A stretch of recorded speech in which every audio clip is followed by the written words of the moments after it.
Cette chronique vous est présentée par Napa Autopro en collaboration avec Desharnais, le connaisseur, membre du réseau Point S. Chez Desharnais, la mécanique, on connaît ça.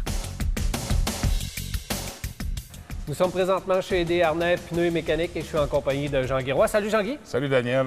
Alors Jean-Guy, aujourd'hui, on va parler de système de silencieux, un peu de frein suspension également, mais ça fait longtemps qu'on n'a pas parlé de silencieux. Il y a plusieurs composantes et c'est important de le faire inspecter à chaque année. Oui, absolument, parce qu'on sait, comme on l'a mentionné dans d'autres chroniques, les véhicules, on roule beaucoup plus avec les fenêtres fermées d'hiver, c'est comprenable, Oui. mais même en saison estivale, parce qu'on est équipé la plupart du temps d'un système de climatisation. Donc, si notre système d'échappement n'est pas étanche, le monoxyde de carbone risque de monter à l'intérieur de l'habitacle du véhicule et occasionner des problèmes pour santé, des maux de tête, pour les passagers. Le problème numéro un, si on se fie strictement au niveau mécanique, le problème pour notre moteur, c'est la sonde d'oxygène. La sonde d'oxygène, ça ici, c'est elle qui mesure, qui est connectée dans le système d'échappement et qui va mesurer le mélange air-essence, le résidu que le moteur envoie au système d'échappement. Donc, qu'est-ce que ça fait? C'est que ça analyse, voir le monoxyde de carbone, justement, qui est à l'intérieur de notre système d'échappement, pour voir si notre mélange est trop riche ou trop pauvre, et envoie un signal à l'ordinateur de bord, justement pour lui dire, bien, appauvrir le mélange, enrichir, c'est lui qui va calibrer ça, qui va jouer là-dessus. Et lorsqu'il y a un problème, il y a une lumière qui allume dans le tableau de bord. Vérifier l'ordinateur de bord. 80 des lumières qui allument dans le tableau de bord, c'est pratiquement dû à la C'est une sonde des d'oxygène. raisons qui est courante. La plupart des véhicules sont équipés de 2 sondes d'oxygène, une primaire et une secondaire. Et il y en a, ça va jusqu'à 4 sondes d'oxygène sur un véhicule. Et les manufacturiers ne mettent pas des sondes d'oxygène pour le fun, c'est pour répondre aux normes anti-pollution. Absolument. Les normes, évidemment, émises par nos beaux gouvernements. En parlant de normes anti-pollution, on a le fameux catalyseur. Le catalyseur, lui, c'est les pierres volcaniques qui sont à l'intérieur, qui vont brûler justement les résidus du moteur qui n'a pas consommé, qui, dans la chambre de combustion, qui n'a pas brûlé, va finir par se brûler ici à l'intérieur. Donc, c'est une pièce qui est très sollicitée dans le système d'échappement, le catalyseur. Anciennement, souvent, il y avait des gens, pour augmenter les performances du véhicule, disaient « Enlève-moi ça, ce catalyseur-là. » Aujourd'hui, c'est hors la loi de faire ça. Donc, c'est important de prendre soin de notre catalyseur. Et le plus souvent qu'on rencontre de problèmes, ça a été une négligence parce que les supports qui maintenaient le catalyseur en place étaient défaillants. Donc, ça a forcé le catalyseur et le catalyseur, à ce moment-là, se met à fuir. Puis, aussitôt qu'il fuit le moindrement, il est à remplacer. Le catalyseur... Il y a énormément de chaleur là-dedans. Oui, c'est énormément de chaleur parce que ça cuit. Ouais. Imaginez-vous votre charcoal, là, quand vous montez ça à 500 degrés. Là, donc, tout ce qui est autour est très sollicité. Exactement.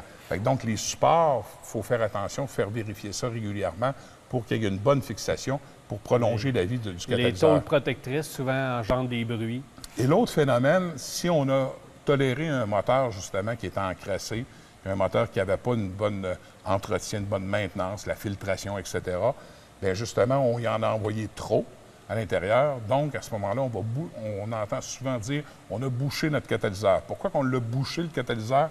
C'est parce que les pierres volcaniques à l'intérieur, en étant très sollicitées, vont surchauffer plus haut que la normale. Ils vont s'émietter, ils vont casser, ils vont s'émietter et ils vont faire en sorte qu'ils vont boucher, ils vont venir obstruer. On entend souvent des bruits avant. Exactement.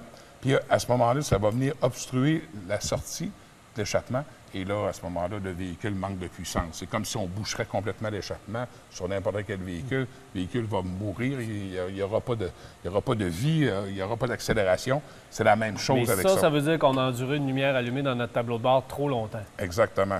Exactement ça. Donc, ou aussi on a été négligent sur l'entretien à faire sur notre véhicule. C'est encore un bel exemple, justement, qu'on en parle régulièrement, que quand notre véhicule est entretenu adéquatement, avec les soins requis, il y a un paquet de causes cause à effet qu'on appelle, qui peut survenir avec notre véhicule, dû justement à une maintenance qui n'était pas adéquate. Donc, c'est ça, au niveau de l'échappement, qui est le plus important. On fait la base pour on évite la cascade de problèmes. Exactement ça. Puis, aussi, c'est sûr qu'au printemps, pour préparer notre véhicule, bien, on va s'apprêter souvent à traîner une roulotte avec notre véhicule, etc. Notre véhicule avec plus de passagers, plus de bagages. Donc, notre véhicule en surcharge, les freins vont être sollicités beaucoup. Fait que le système de freinage, c'est bon qu'il soit vérifié au printemps davantage à cause de ces raisons-là. Il faut faire en sorte que nos freins soient la bonne huile à frein, justement, en partant. Deuxième des choses, c'est que les garnitures de frein, plaquettes, sabots, soient en bonne condition.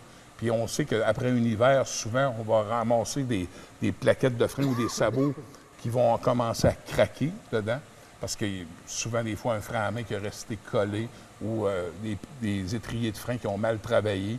Donc, tout ça fait en sorte que les freins, il faut qu'ils soient en bonne condition pour freiner au maximum. La surface du disque de frein qui est pas poli, qui est rouillé un peu. Tous les endroits que vous voyez de la rouille sur une surface de disque de frein, c'est tous des endroits où vous n'avez aucune force de freinage. Il faut se dire ça.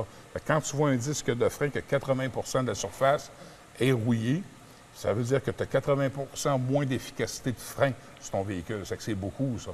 Fait que, entre un obstacle qui se présente devant toi puis de l'éviter là, avec ton freinage, là, c'est ça qui fait la différence. Absolument. Donc, les freins, c'est important d'y voir. Suspension également. Si notre véhicule est en surcharge, parce qu'on a plus de passagers, plus de bagages l'été, on se déplace davantage avec notre véhicule dans ces conditions-là, la suspension, il faut qu'elle soit adéquate. Parce que si on n'a pas une suspension qui travaille comme elle devrait travailler, ça fait en sorte que ça change beaucoup sur le comportement de la voiture et les autres pièces de conduite sont beaucoup plus sollicitées, vont user prématurément et vont se traduire par des réparations avec des coûts qui sont reliés à ça. Merci beaucoup, Jean-Guy. Au plaisir.